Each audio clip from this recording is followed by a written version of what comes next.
Meus irmãos, a paz do Senhor. Me perdoem o horário, me perdoem ter literalmente atrasado esta lição um dia, e eu creio que os irmãos compreendem, né? Nós aqui em Brasília estamos vivendo um momento excepcional, né? E em decorrência de tudo que aconteceu com o nosso pastor, presidente, nós estamos tendo que desempenhar algumas novas funções.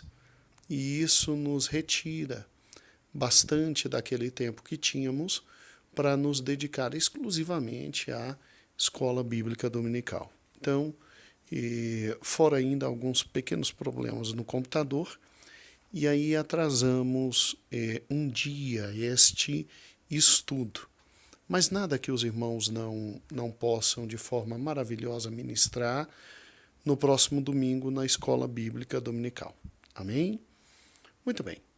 Nós vamos começar o estudo de Brilha a Luz no Brasil, primeira parte, relembrando como estava a Europa na época da querida consolidação da Reforma Protestante e da Contra-Reforma. Veja que há um grande número de países que literalmente estão aos pés do Senhor Jesus. Veja que o número de protestantes é realmente muito elevado, e restou o catolicismo a parte sul da Europa, né? Nós ficamos com a parte norte, eles ficaram com a parte sul, e aí é óbvio, sentindo necessidade de aumentar literalmente o número de convertidos, após a expansão marítima, nós sabemos que os espanhóis chegam até a querida América Central. Junto com os espanhóis vêm uns jesuítas e, obviamente, a fé católica atinge, em primeiro lugar, toda a América Central, grande parte da América do Sul e ali o México, né, como nós já estudamos, em decorrência da Contra-Reforma Católico-Romana. É interessante notar que Portugal também participa deste momento, numa expansão da fé também católico-romana, e é óbvio que o Brasil é atingido, em primeiro lugar, pela fé católico-romana dos jesuítas, né? Isso também chega numa expansão muito grande ali na parte norte dos Estados Unidos, pegando também o Canadá, e, obviamente, você tem, em razão da consolidação do movimento protestante, da reforma protestante, a Contra-Reforma trazendo o catolicismo ao Novo Mundo. Bem, temos que falar agora, um pouquinho antes de chegar no início da história do protestantismo no Brasil, sobre as expedições. Navegar era preciso, né? Por todos os motivos do mundo, Portugal e Espanha verificam que tem que se jogar ao mar para poder conseguir novos mercados, para poder fazer colônia e ter uma certa riqueza. E aí o que acontece? Bem, nós sabemos que os burgueses é que fizeram com que o mundo saísse da Idade Média e fosse para a Idade Moderna.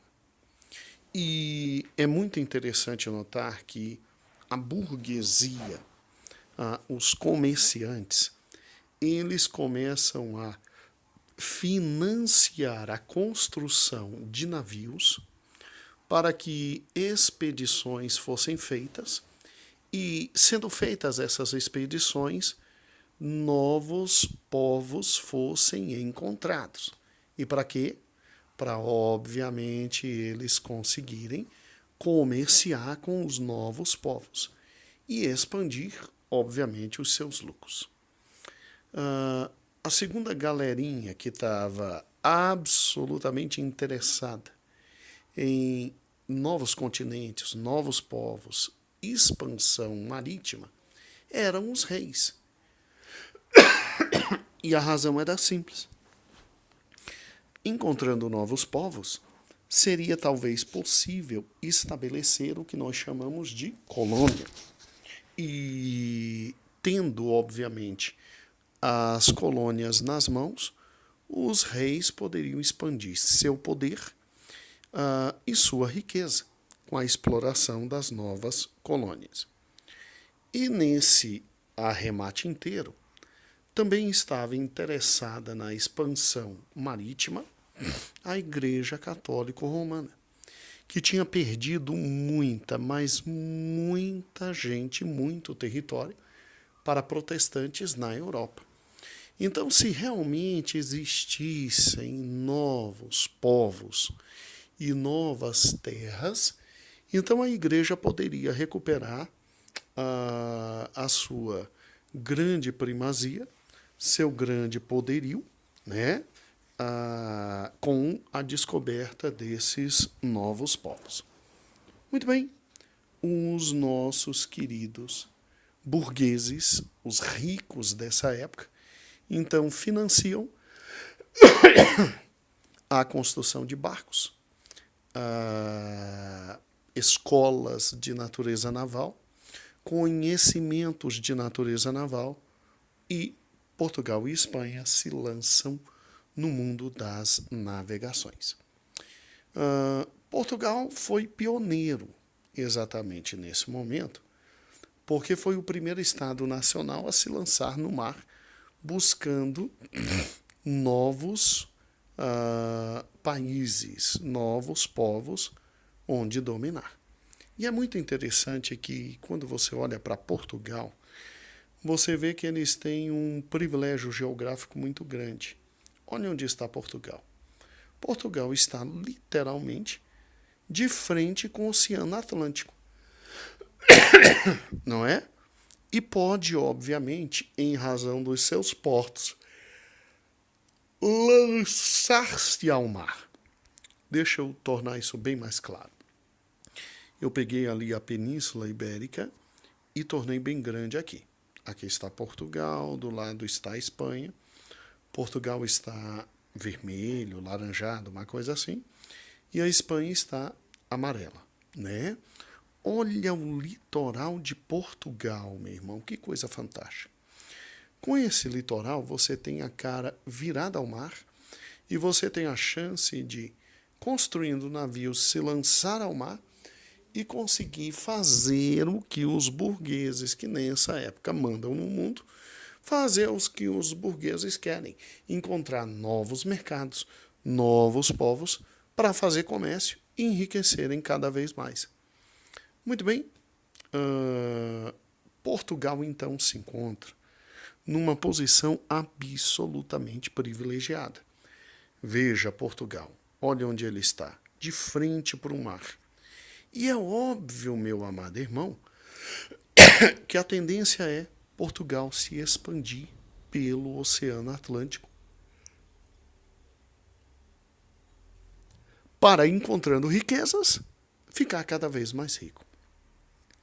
Portugal então se lança ao mar e, em razão de sua briga com a Espanha, que foi o segundo país que se lançou ao mar, eles celebram um tratado internacional chamado Tratado de Tordesilhas, que faz com que Portugal fique exatamente com toda esta parte central do mundo para poder explorar, para poder descobrir povos e para poder, obviamente, fixar a religião católico-romana. Então veja que pelo Tratado de Tordesilhas, Portugal ficou com toda esta região. E vai, obviamente, se lançar aqui no querido Oceano Atlântico para, obviamente, promover toda a expansão e a expedição marítima.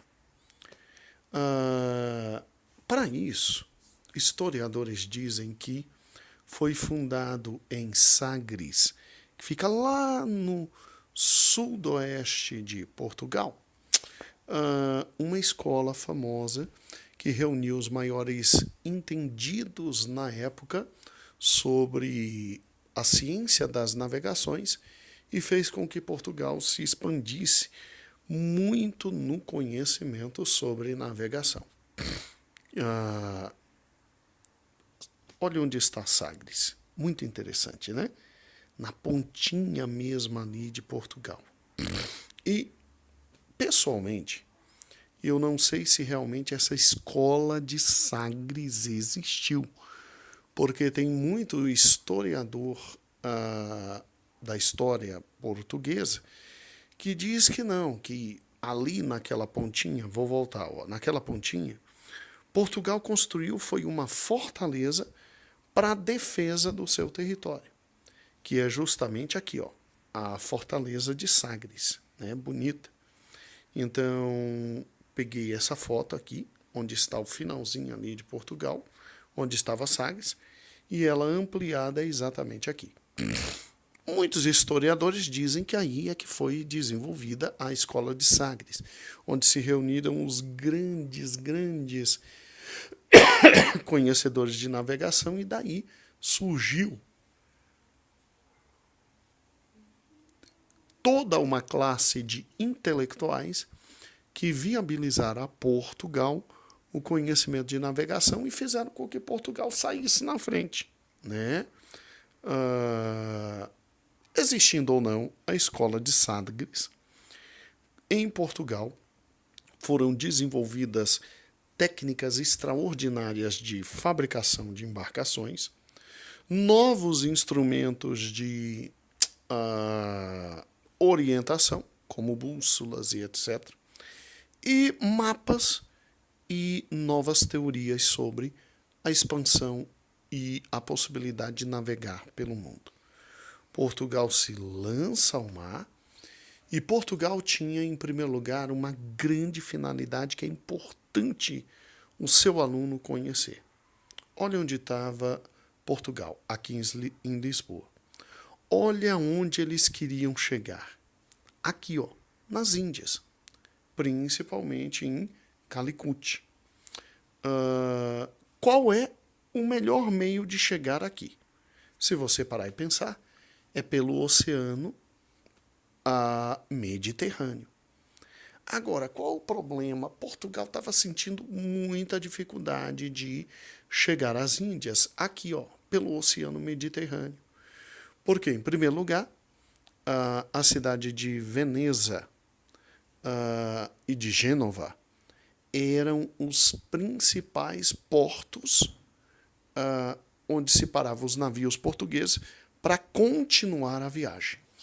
Quando o navio português parava ali, cobravam impostos de tamanha ordem que eles quase paravam a viagem por ali, desistindo de ir e voltar e trazer riqueza, porque metade das riquezas ficava em Veneza ou em Gênova. E um grande problema: Constantinopla foi invadida e dominada pelos turcos. E aí, para navio português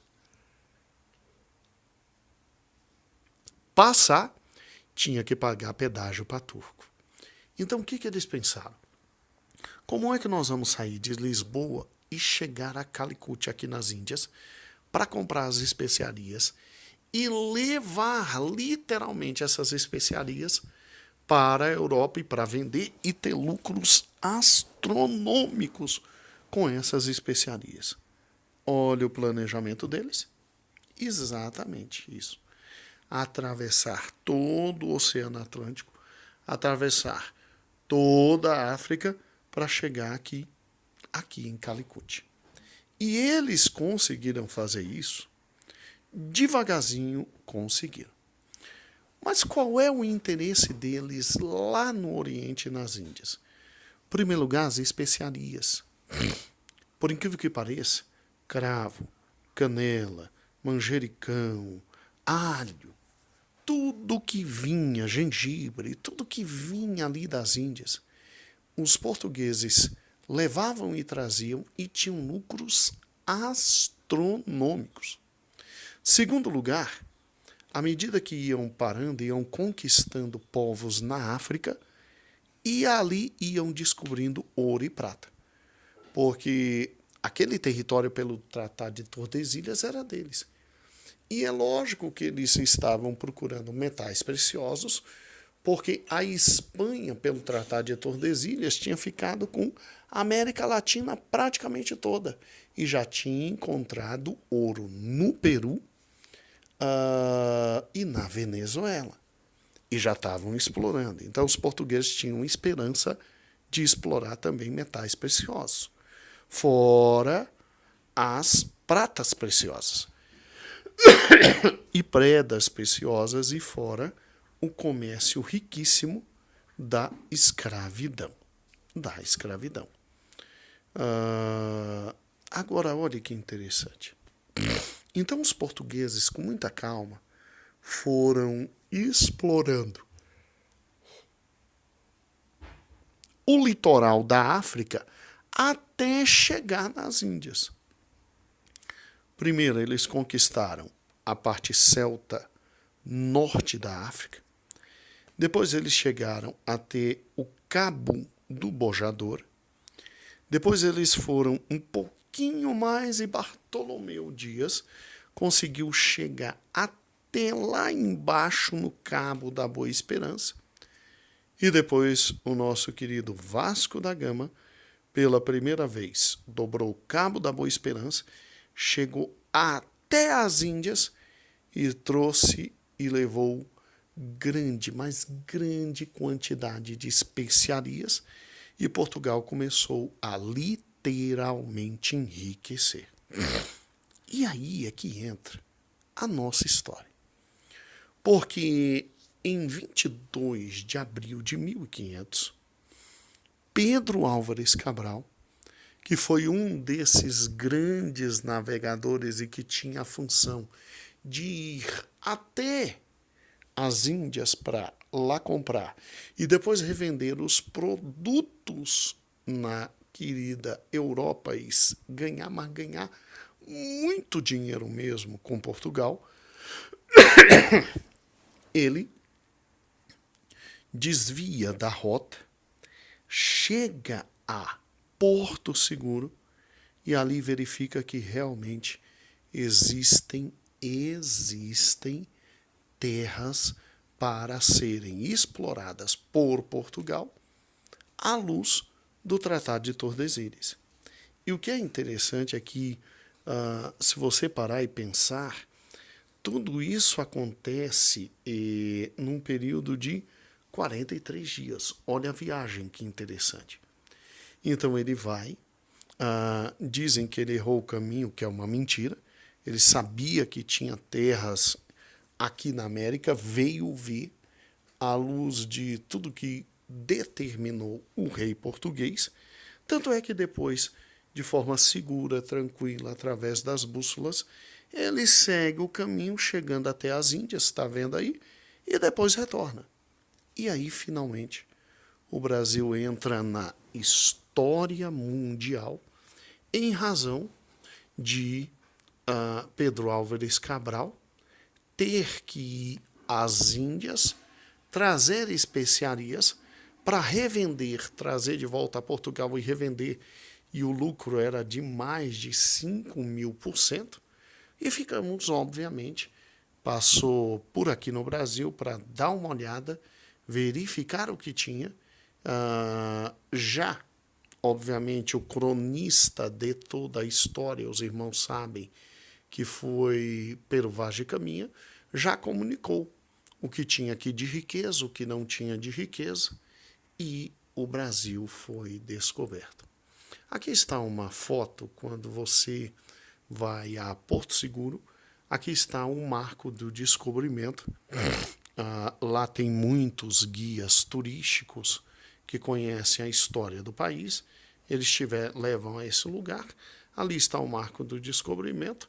E, de forma muito interessante, Em 26 de abril é realizada a primeira missa no território brasileiro e todo mundo só faz um reconhecimento rápido do território brasileiro e vai todo mundo embora, obviamente para as Índias, Cabral e sua esquadra, vai todo mundo embora porque o Brasil, obviamente, num primeiro momento, não demonstrou ter riquezas e a possibilidade de exploração era muito pouca, né?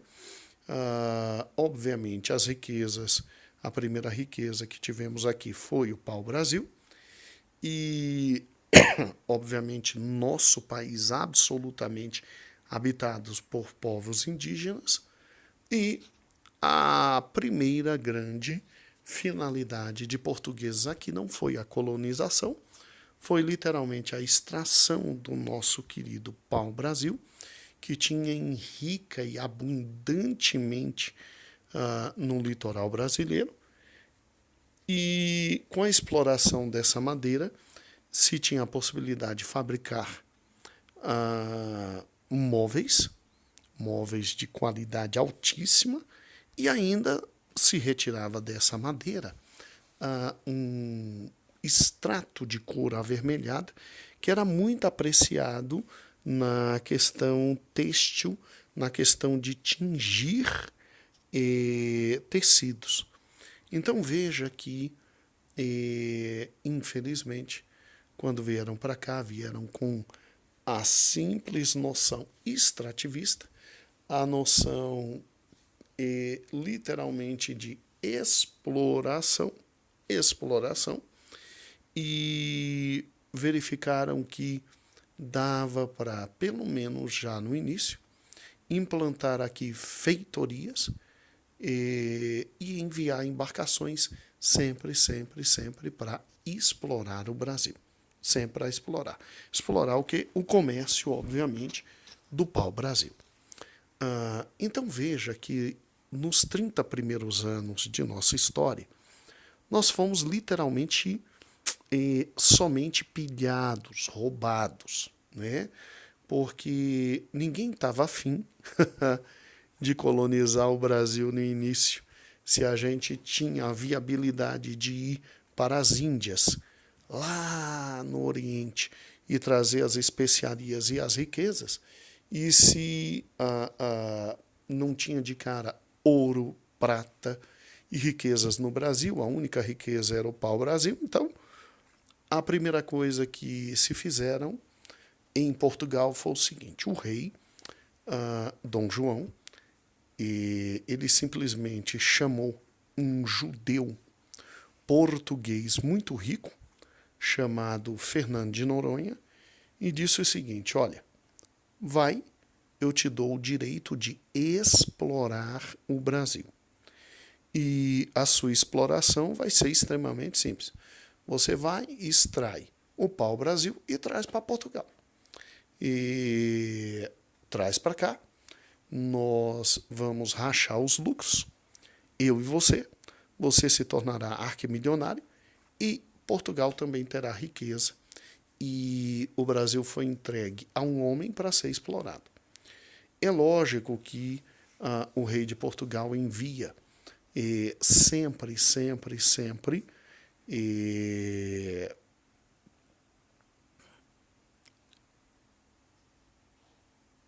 expedições para proteção e expedições para simplesmente construírem feitorias que eram grandes galpões aonde iam se depositando a madeira extraída para depois colocar dentro dos navios e levar para Portugal e nos expoliarem.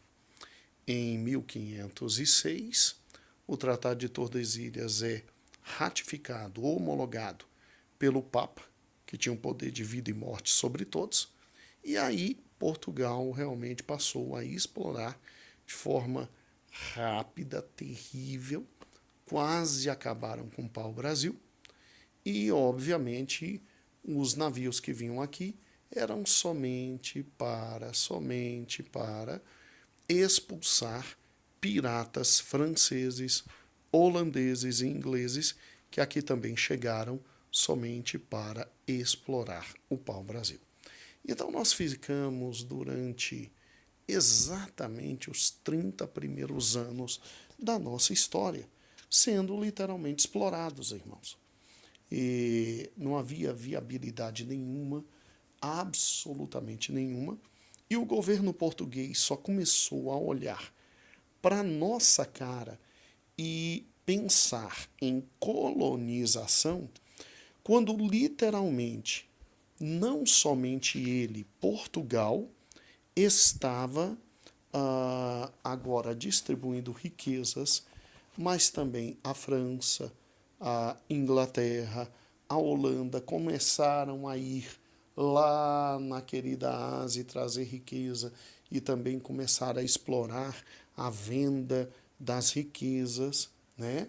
Quando a Holanda, a Inglaterra e a França começaram a também roubar pau-brasil aqui no Brasil, aí é que eles começaram a pensar em olhar para o Brasil e aqui fixar a colonização, ou seja, criar no nosso país tornar o Brasil uma colônia e fixando no Brasil pessoas para aqui morar, começar a explorar as outras riquezas naturais e quem sabe deu bobeira, aqui poderiam encontrar até ouro, como os espanhóis estavam encontrando, do ladinho ouro, não é? Do ladinho ouro. Então, infelizmente, esse foi o primeiro momento.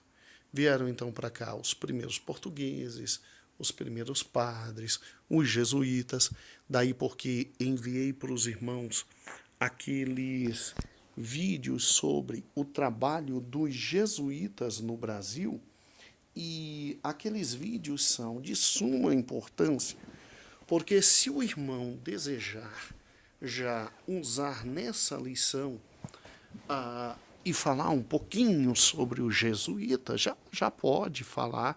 Fundaram literalmente as primeiras escolas, a primeira educação realmente foi feita por eles, e o Brasil só veio a conhecer o que é o protestantismo, porque literalmente, a partir de 1530, começaram a pensar em colonizar o Brasil, e em 1547, 48 é que chegam os primeiros jesuítas ao Brasil para catequizar os índios e levar os índios à fé católica e acompanhar, obviamente, os católicos que estavam vindo para cá, os portugueses, para aqui morar.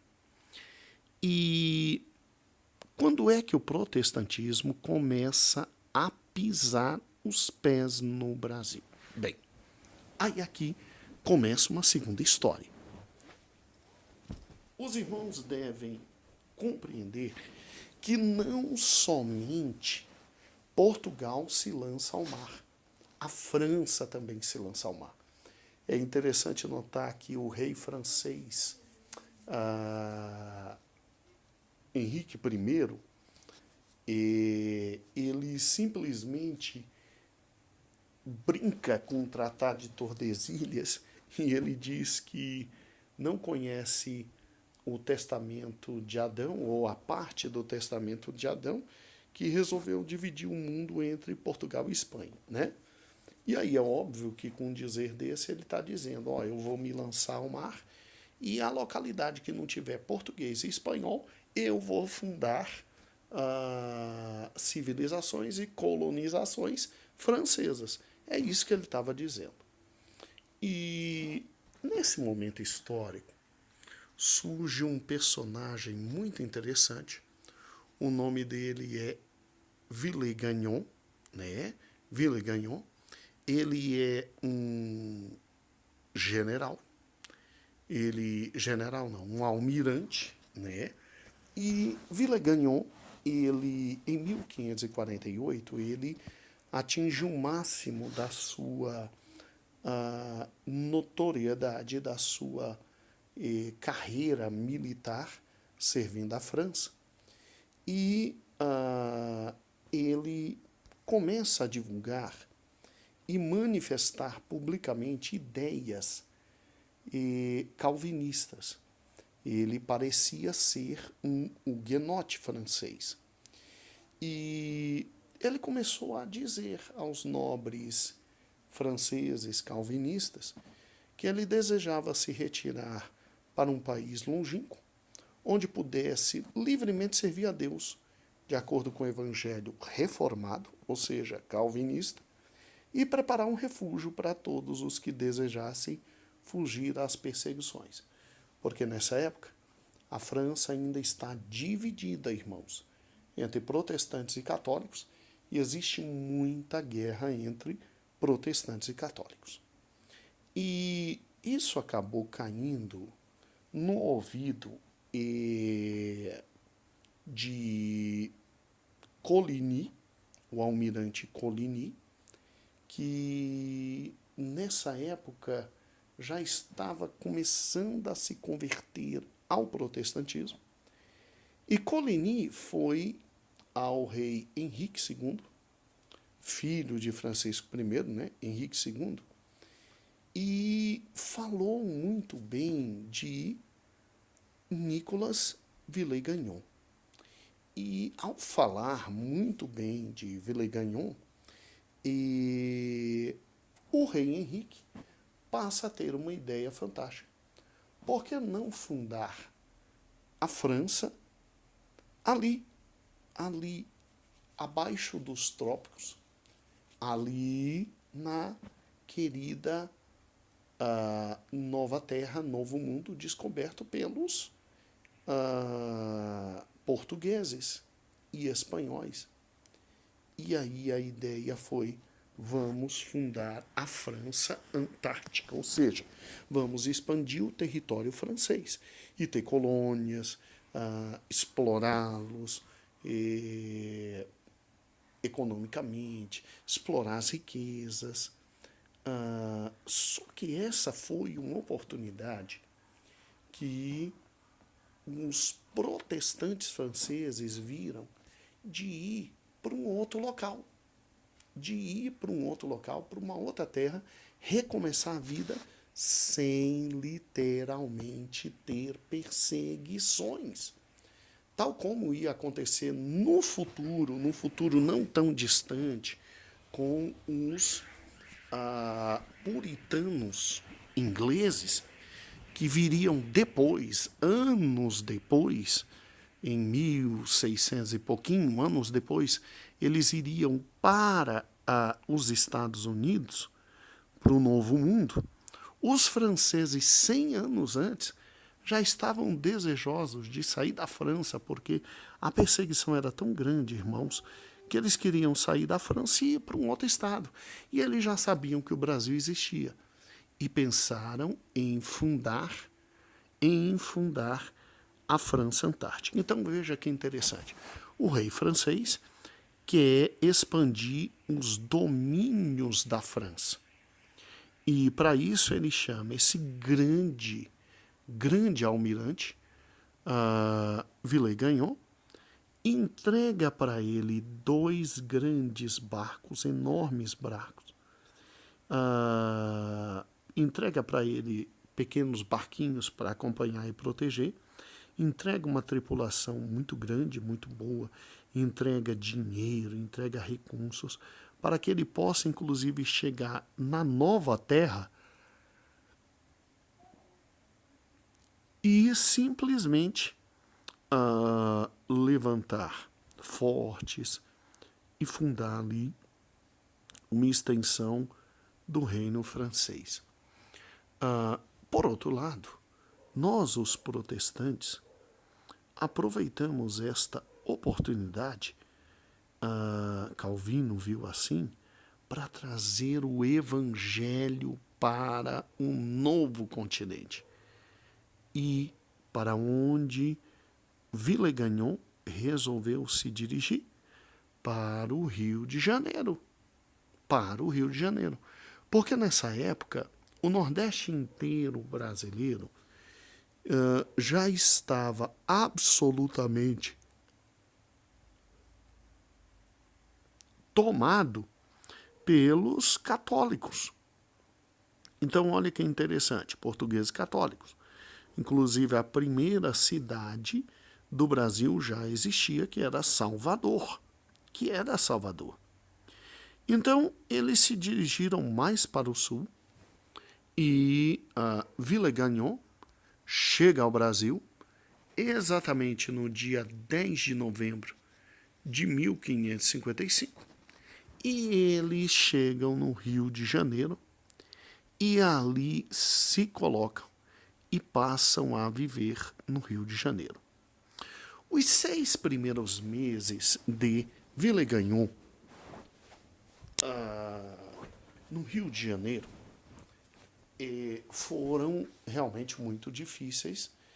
Eles perderam muitos dos recursos na viagem. Não foi uma viagem simples, foi uma viagem difícil, mas ali ele chegou, se estabeleceu e começou a trabalhar em prol do rei francês. Em decorrência dos parcos recursos, ele passou por revoltas, teve que reprimir terrivelmente as revoltas, e ele escreve ao rei francês pedindo mais recurso. Aí Henrique II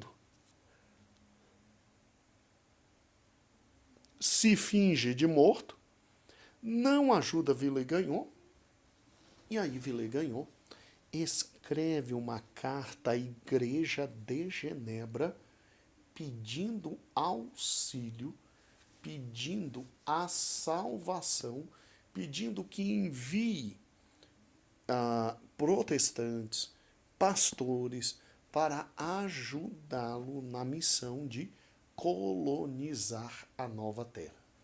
E aí Calvino vê, nesse momento, a grande oportunidade de enviar ao novo mundo gente séria e comprometida. A igreja, então, de Genebra decide, e em 8 de setembro de 1556, quase um ano depois, a igreja de Genebra manda 2 ministros muito bem preparados, que foi o pastor Pierre Richier e o seu pastor auxiliar, Guilherme Cartier. Pra você ter uma ideia, Pierre Richier, ou Richier, né? Ele tinha 50 anos e o Guilherme Cartier, ele tinha 30 anos. Mas homens de Deus, homens com conhecimento fantástico da palavra de Deus, preparados para assumir qualquer igreja. E resolveram vir ao Rio de Janeiro a pedido de Villegagnon para poder ajudá-lo a fomentar não só a colonização, mas também a fé protestante, né? Que Villegagnon parecia possuir. Com eles vieram 11 obreiros, né? 11 auxiliares, 11 homens de Deus. Você vai ver que fantástica é a história desses homens. Muito bem, saíram e chegaram no Brasil, esses franceses, que são huguenotes, óbvio, eles são protestantes franceses, chegaram no Rio de Janeiro em 10 de 3 de 1557. Pra você ter uma ideia, deixa eu voltar aqui só um pouquinho. Opa, voltei errado, né? Pra você ter uma ideia, esse último que está aqui, oh Jesus, estou fazendo besteira, né? Esse último dos obreiros aqui, Jean Gardier, né? Ele escreve toda esta história que eu estou lhe relatando, porque ele era aquele que escrevia todos os diários e ele, num importante livro que foi, inclusive, o primeiro grande tratado sobre o Brasil, porque o que tinha de escrito sobre o Brasil? Só a carta de Pedro Vaz de Caminha. E o primeiro grande livro publicado sobre o Brasil foi exatamente sobre esse homem, dessa experiência, dessa viagem, do tempo que aqui esteve e do retorno. Pois bem, olhe que interessante. Quando você para e pensa, os nossos queridos irmãos huguenotes chegaram ao Brasil exatamente em 10 de março. Obviamente não pense que veio só 11 irmãos e os 2 pastores, 13, não. Veio uma frota de navios com 300 pessoas, mais ou menos 300 pessoas. Dessas 300, eles tiveram muita dificuldade, chegaram mais 120, mas chegaram com muita vida. E Villegagnon, quando os recebeu, irmãos, os recebeu com tanta alegria, tanta felicidade, que eu fiz questão de copiar para que você leia para os seus alunos no próximo domingo como foi a recepção deles. Villegagnon os recebeu, sorriu, agradeceu a Deus, abraçou um por um deles e disse essas palavras: meus filhos, pois quero ver ser vosso Pai, assim como Jesus Cristo nada teve desse mundo para si, e tudo fez por nós, assim eu, esperando que Deus me conserve a vida até nos fortificarmos nesse país e poderdes dispensar-me, tudo pretendo fazer aqui para que todos aqueles que vierem com o mesmo fim que viestes. É minha intenção criar aqui um refúgio para os fiéis perseguidos na França, na Espanha ou em qualquer outro país além mar, a fim de que, sem temer o rei, nem o império de quaisquer potestade, possam servir a Deus com pureza, conforme a sua vontade. Meu amado irmão, presta atenção. Alguém que recebe os huguenotes, fez o pedido e recebe dessa forma, aparentemente não está bem intencionado com a fé? Será que Deus não está olhando com misericórdia para o Brasil e a luz não está começando a brilhar no Brasil? Vê que coisa fantástica. E olha, quem veio para cá não foi gente simples, não. Não foi gente mais ou menos, não. Foram homens da mais grande confiança de Calvino, aqueles que Calvino tinha certeza que tinham todo o conhecimento para fundar a igreja protestante em outro país. E aí, no dia 10 de março, que foi o dia que eles chegaram, Villegagnon mandou todo mundo parar tudo. E no Brasil, fomos realizar o primeiro grande culto. Você já imaginou como devia estar o céu nesse dia? Como a glória de Deus deve ter se manifestado nesse país, nesse dia?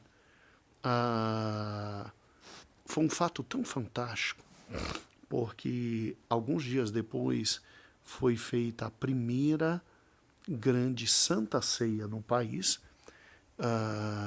e em homenagem a Cartier e os 2 pastores que vieram, né?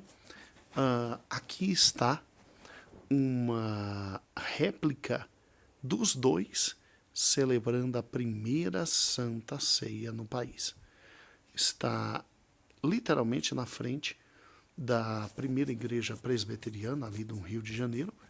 E olha que quadro lindo, para que nos lembremos dessa história que estamos vendo aqui, Brilha a Luz no Brasil, parte 1. E é interessante, quero lhe mostrar algo lindo agora. O relatório foi exatamente esse, olha. Feito o desembarque, em 10 de março, uma quarta-feira,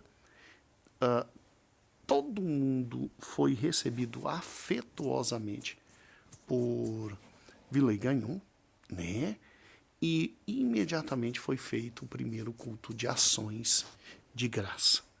Gente, olha que lindo. Isso tem que ser lido com seu aluno no domingo.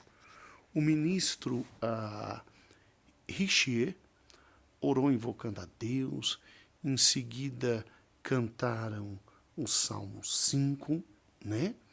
E depois de cantar o Salmo 5, ele simplesmente, o Richier, né, que era o de 50 anos, o pastor principal, pregou o primeiro sermão no Brasil, que foi com base no Salmo 27:4. Uma coisa pedi ao Senhor, e a buscarei, que eu possa morar na casa do Senhor todos os dias da minha vida, para contemplar a beleza do Senhor e meditar no seu templo. Você pode imaginar como foi esse sermão. Sermão pregado por simplesmente um dos maiores intelectuais da escola, Universidade de Genebra, um dos homens mais conhecedores da palavra de Deus. Você pode imaginar que momento glorioso foi esse? Fale isso para o seu aluno. Mostre isso para o seu aluno. Você pode imaginar que momento fantástico foi esse? E aí, após o culto, os irmãos huguenotes fizeram a primeira refeição. Foi farinha com mandioca, peixe. Deitaram numa rede, dormiram porque estavam muito cansados. E no dia 21 de março, celebraram a primeira ceia. E na primeira ceia é que você tem essa figura aqui, ó, né? Celebraram a primeira ceia. Sabe, irmãos, tudo parecia que ia proporcionar o crescimento do Evangelho e da glória de Deus em nosso país. Veja o relato do historiador e como era a vida deles. Eles trabalhavam todo dia, muito, muito. Villegagnon e os ministros genebrinos concordaram que seriam realizadas preces públicas feitas todas as noites após o trabalho e que os ministros pregariam 2 vezes no domingo, que era o dia de descanso, e nos outros dias da semana durante 1 hora. Então, terminava o trabalho, todos se reuniam para agradecer a Deus e durante 1 hora vinha a palavra do Senhor para a vida deles. E, obviamente, Santa Ceia e batismo feitos de acordo com a palavra de Deus. Muito bem. Pense se não tinha tudo para dar certo. Pense se o Evangelho não ia crescer de forma extraordinária e ali, daquele pequeno lugar, não estaria, meu amado irmão, surgindo a primeira grande luz da América. Irmãos, não se tinha ainda puritanos indo para os Estados Unidos, não. Isso aqui é a primeira luz da América. Só que tudo que começou bom, caminhou durante meses muito bom, um crescimento espiritual grande, um crescimento enorme, para que você tenha uma ideia. A graça de Deus abençoou esses homens. Esses homens conseguiram travar amizade até com os índios. Até com os índios. Cerca de muitas nações indígenas daquela época firmaram um pacto com eles. Foi por isso que eles não foram destruídos de cara pelos portugueses, que já sabiam do ingresso dos franceses em terras brasileiras, e simplesmente não foram destruídos porque mais de 800 índios protegiam esses franceses.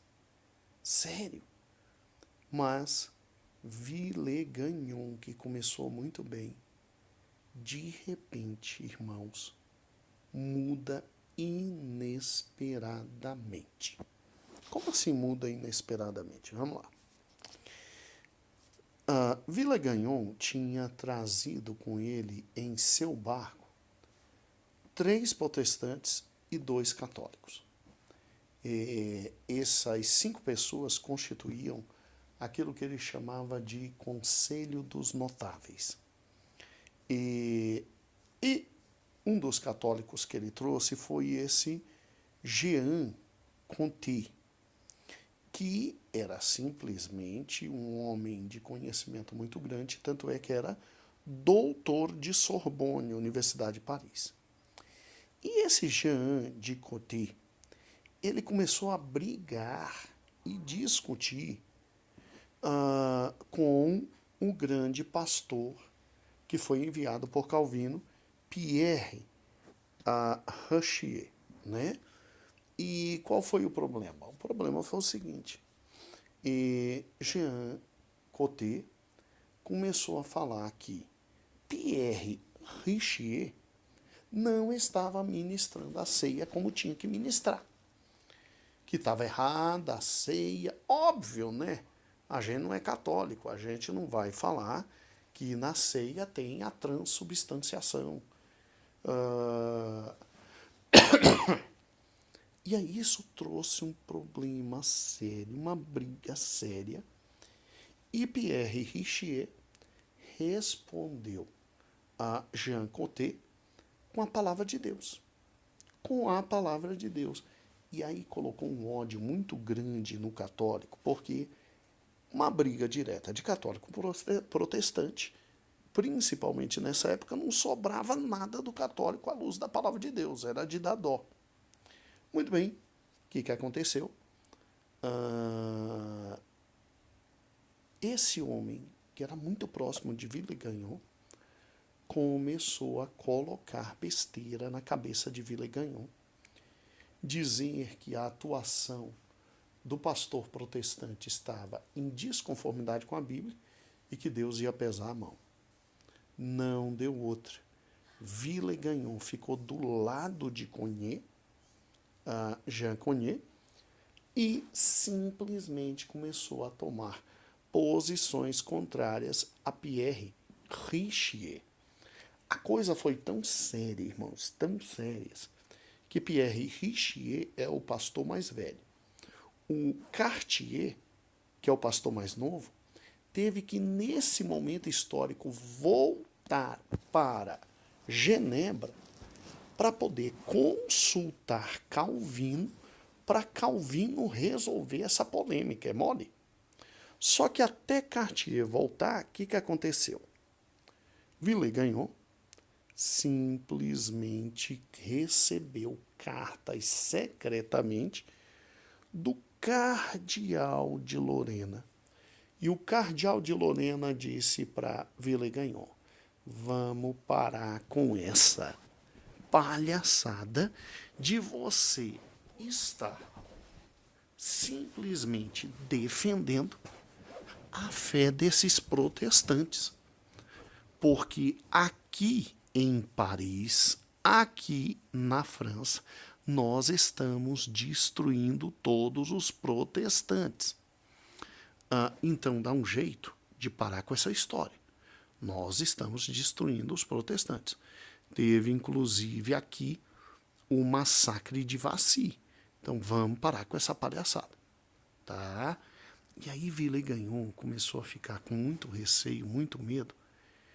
E começou a tomar posições, irmãos, que a gente não esperava. Dissolveu o Conselho dos Notáveis e passou a gritar e dar as regras próprias. Proibiu Richier de pregar. Proibiu reunião de oração. E aí o resultado. Depois de 1 ano na Terra, os huguenotes foram tão humilhados e tripudiados por esse maluco do Villegagnon, que cedeu ao cardeal de Lorena e resolveram sair do Brasil. Sair do Brasil. Que dor, irmãos. Sair do Brasil. Como é que eles retornaram? Bem, estava passando, nesta época, um navio contratado por grandes huguenotes franceses que estava andando na costa e que estava vendo direitinho a posição geográfica de todos os povos para novas colônias francesas serem implementadas. E aí o que acontece? Quando todos esses protestantes, huguenotes, viram que, infelizmente, Villegagnon tinha mudado e estava começando a persegui-los, ao ver esse navio e ao saber desse navio, pediram para entrar. Como eram huguenotes que estavam dentro do navio, entraram e foram embora. Só que o navio era muito pequeno e o navio estava muito perto dele naufragar. O que eles fizeram? Pararam, consertaram o navio e, ao verificarem que não ia ter como chegar na França, ia naufragar por causa do excesso de gente dentro do navio, e simplesmente cinco dos 13 huguenotes pularam no mar e retornaram para o Brasil para diminuir o peso da embarcação. Foram eles Pierre Bourdon, Jean do Bourdel, apesar de ter esse nome, o homem mais espiritual de todos eles, e Mathieu Vernet, e André Lafont, e Jacques de Bellu. E aí o que acontece? Uai, pastor, por que o pastor de 50 anos não pulou e não voltou? Porque era o mais velho. Esses eram jovens e fortes. Resolveram ficar até vir um novo navio e um outro navio francês que viesse buscá-los. Muito bem, olha que interessante. Eles então voltaram, tiveram que voltar, e quando Villegagnon os viu voltar, aí isso acendeu o ódio de Villegagnon, e Villegagnon se disse representante de Henrique II na ilha, o rei, escreveu uma série de perguntas que ele, Villegagnon, já sabia como os huguenotes iam responder, e simplesmente, com a resposta dessas perguntas, ele, Villegagnon, poderia matá-los. Poderia matá-los. Porque eles iam, à medida que iam responder às perguntas que Villegagnon ia fazer, ia responder contrário àquilo que era a posição da França, e poderiam ser mortos. Villegagnon deu 12 horas para esses homens responder essas perguntas. E eles simplesmente fizeram o que nós chamamos de a confissão de fé da Guanabara. Amados irmãos, para você ver como eles eram fortes, eles escolheram o Jean do Bourdel, que era quem era mais letrado de todos eles, e Jean do Bourdel, à medida que as perguntas eram feitas, iam respondendo por escrito, e ele simplesmente redigiu com os outros, que só assinaram, mas fez com os outros, ele redigiu um tratado de fé. O primeiro grande tratado de fé no Brasil. Irmãos, que tratado de fé extraordinário. Nele vinha dizendo que eles criam em Deus, em Cristo, no Espírito Santo, na igreja, no Evangelho. Quando você lê o tratado, porque eu vou enviar para você, pode ficar tranquilo, eu vou enviar para você o que estava nesse tratado, nessa confissão de fé, lá está os 5 solas. Sola Escritura, sola graça, sola fide, sola Deo glória e solos Cristos. Não escrito sola graça, sola fide, mas os escritos fazem ver isso. E aí o que acontece? Mesmo o povo francês pedindo, rapaz, não faz isso, não faz isso, eles tiveram coragem de responder, mesmo sabendo que iam ser mortos por causa disso. Muito bem. Após redigir, Jean de Bordel submeteu a seus companheiros e todos eles assinaram a declaração de fé. Aí, a partir de agora, meu amado professor, meu amado pastor que estiver ministrando a lição, a partir de agora eu quero que você leia com os irmãos. Porque aqui tem que ser lido, estes pontos agora têm que ser lidos. Porque vai falar o tanto que estes homens de Deus sofreram. O que aconteceu com cada um deles. A dor que passaram. Dos 5, somente 2 foram poupados porque Villegagnon viu que precisava do trabalho dele. Mas os outros foram terrivelmente massacrados. E você tem no Brasil o mártir o sangue dos primeiros mártires, que foram os mártires da Guanabara. E à medida que você vai lendo, esse ponto, este outro, e aí vira a página, aí lê este ponto com eles, este ponto,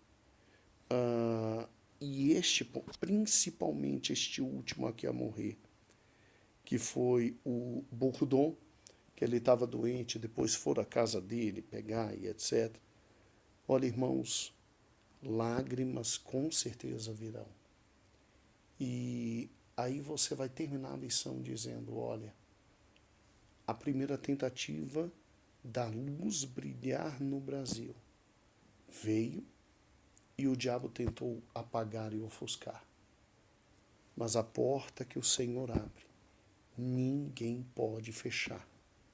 Já estava programado no relógio divino o momento em que nós entraríamos efetivamente na história protestante e o Senhor ia nos atingir. E aí, não se preocupe, porque o sangue desses homens até hoje clama diante de Deus.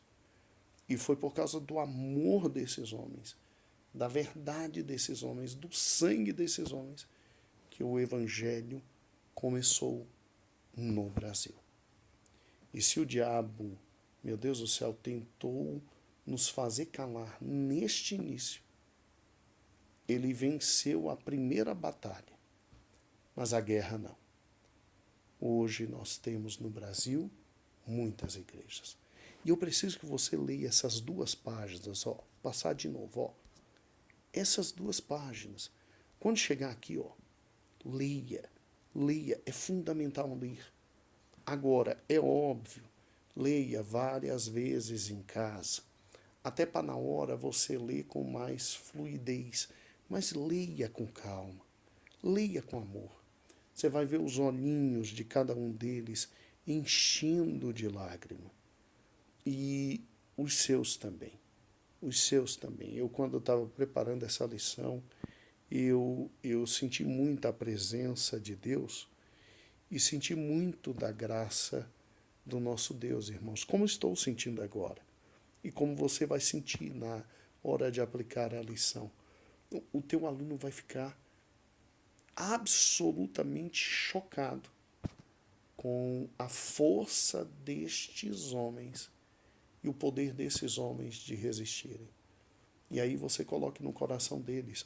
O Evangelho começou no Brasil com essa força de resistência, esse martírio extraordinário. E hoje é o que é, para a glória de Deus. Então, meu irmão, que Deus te abençoe, que o Senhor te dê uma aula espetacular e só começamos o Brasil. Você vai ver que história linda é a história do Evangelho e a história da igreja pentecostal no Brasil. Brilha a luz no Brasil. Nós não terminamos esta lição. Esta é a primeira parte. A segunda parte, que é a invasão dos holandeses, eu deixei para o próximo domingo, em razão da profundidade que é esse momento primeiro aqui dos mártires. E depois a invasão dos holandeses na próxima aula. Glória a Deus, eu louvo a Deus por sua vida, meu irmão. Engrandeça ao Senhor por você e oro para que Deus te abençoe. Enviarei junto exatamente o que esses homens escreveram. O primeiro tratado de fé no Brasil, a primeira declaração de convicção evangélica. Leia em casa, talvez não precise ler para os meninos, se der tempo, ótimo, leia alguma coisa, repasse para eles, para você ver a profundidade e a seriedade desses homens que vieram aqui. Agora, não fique triste, porque Tertuliano estava correto. O sangue dos mártires é semente da igreja. Cada gota derramada, dela nasceu milhares e milhares de gente que hoje serve a Deus. Glória a Deus pelos nossos irmãos huguenotes. Glória a Deus pela vida desses homens e o exemplo de fé. Louvado seja o nome do Senhor. Então coloque esse orgulho no coração. O Evangelho chegou antes no Brasil. De qualquer outra parte do novo mundo, antes foi no Brasil. É por isso que Deus tem conosco um olhar diferente, um pacto de misericórdia muito grande. Eu não sei, irmãos, o que está vindo, mas eu sei que é muito da parte do Senhor. Ore e busque a Deus. O Senhor está conosco. Uma excelente aula para todos.